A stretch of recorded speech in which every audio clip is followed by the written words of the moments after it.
In this video, we're going over the top 5 world edit tips for if you're building a city in Minecraft. Yo guys, what is happening, Moactable Games, and welcome to another Minecraft video. Today we're switching up a little bit. Instead of doing our traditional episode where I come on here and build something, I'm going to be going over my top 5 tips that I've learned so far through using the world edit command. This is just things that I've learned kind of by playing around with it over the last couple months, and I really want to share them because I think they can benefit a lot of you guys who use world edit and want to be building a city with it. I think it can help. So let's just jump right into the very first one here, which is the bendy roads. I want to show you guys first of all how you can create a road. I know I've shown this in a lot of the episodes, but for those of you guys, I'm already in creative. For those of you guys who haven't seen them yet or don't know what I'm talking about here, I want to show you guys how to just make really easy roads using world edit. There are, of course, you can use like the copy and paste command and whatnot, but this is another really cool way of doing it when you want to do bends and whatnot. A BR, which is for a brush, we're going to go for a cylinder, and then we're going to go for the color of gray or whatever the block is that you want to be using. And then I'm going to go for a size of 4 because that's the size roads I've been doing here. Then this road allows you to place down cylinders, which are of course in the shape of a circle. But if you run them long enough here, you can see they sort of create a square or a rectangle. Like the sides don't line up if you just run them down the road here. So you can get a very straight line by doing this. Now, here's the cool part though. If you want to bend these roads around, you can literally just draw them wherever you want to go. So say I want to go all the way over here, and maybe I want to go up a little bit in the terrain. I can do that just simply by driving this road around wherever I want, creating some really interesting corners and turns, and it's very simple to do. Obviously, this might need a little bit of cleanup, but it's a very simple way to make roads like that, which is just awesome, which is what I've been doing a lot of here as we go into the hills and whatnot.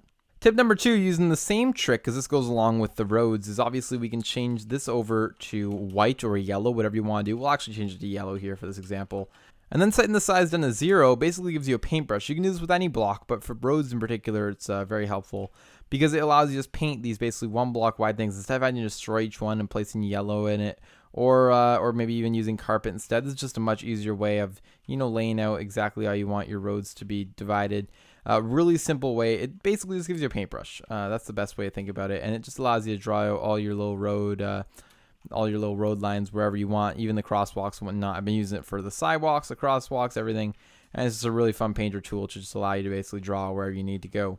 By the way, this is the actual world, so I should probably stop messing it up so much. All right, tip number 3, you guys are going to like this, especially it's something that I've been, really focusing on in this world, something that I've learned a lot about as I've been playing them more and more. This one's really cool. It's /tree, and then whatever kind of tree that you want. You could do /tree and then birch. You could do tree and then spruce. You could do tree and then oak, whatever it is. In this case, you can even do large oak, which is one of my favorites. And then this basically becomes a brush or like a planter, and you just click it, and a tree comes up. Okay, this wasn't a large oak. What happened there? There's a large oak. These are all sort of larger versions of the regular oak tree. Just like that, we've got another one, and you get the idea. Not sure why these aren't going very big, though. Usually I can get some big ones. Anyway, it just helps add so much detail to the world. You can see I've been adding plenty of trees over here, and this is a super quick way to do this. Of course, you can do this in a vanilla world with some saplings and a couple blocks to make the large ones, but this is super helpful for just doing it much quicker. The palm trees here are unfortunately not done through world edit. I did try that earlier. I was like, what happens if I do /tree and then like palm, but it's just nothing. So I did take I can't remember if I designed these ones or if these were from a tutorial or like an image online, but I'm pretty sure, I can't remember. I can't even tell you if I designed them or not. I don't want to take credit for something that's not mine, but it does look like something that I might make maybe. Anyway, they're a pretty cool design, and yeah, definitely if you're looking for palm trees, you could use those. I'm not going to take any credit for them, but there they are. Tip number 4, guys, is going to be the copy and paste command. I'll demonstrate it here with this very simple little crosswalk. If I just grab it, I can actually copy it from anywhere. And the reason why this is different than the clone command is that you can grab it from anywhere, and based on where you're, not clone, what am I doing? It's copy. Based on where you're grabbing it from, it copies it from where you were standing, and then it will paste it based on that. So it's a lot easier than trying to figure out which corner to go to, if you know what I'm talking about, if you've used the clone command. But if we go here and then we just do paste, just like that, it pastes it from wherever I was standing. So in that case, it pasted right there, which is because I started on that end of it, and I pasted it standing on this end of it. So it's a very handy tool for just going around your world and, obviously pasting in all these different crosswalks. I was going to use my painter, but then I realized that I set it to a tree. Anyway, that was tip number 4, and it's a pretty fun thing. Now, last one here, if you're using world edit, you probably know about the set block command, so I'm not going to show you guys that. But what can I do here? Obviously, I build mountains here, and I don't want to show you guys how to do that because I've done that a lot in the past. That's not really related to city building, but I will create a quick mountain here to demo this. So I'm going to do a brush, a sphere, I'm going to do sand, and then I'm going to go and do a size 6. Sorry, not SP, but just S. I messed that one up. Anyway, yeah, so now I've got a brush tool for a sphere. I can place it wherever I want. No? Yes. Okay, so it's a little bit laggy right now. Not sure why. This will be enough for this example. So the kind of cool trick that I want to show you guys here is obviously using the set tool. I'll just put my post 2 up here. So let's say that we just want to set this all to grass. Sorry, not set. This is actually using the replace command here. So we're going to be replacing the sand with the grass. Okay, pretty standard, right? That's like your typical world edit mountain, whatever. Now here's the cool thing that you can do, and you can apply this anywhere in your city.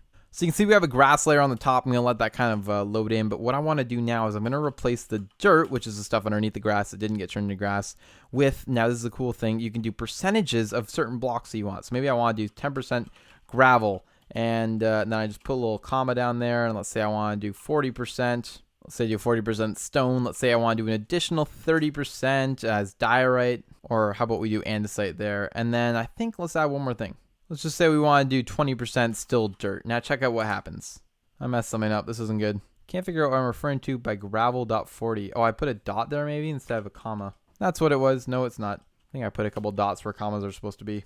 Oh, I can't figure out what andesite refers to. That's fine. We'll do 1-5. Now it should work.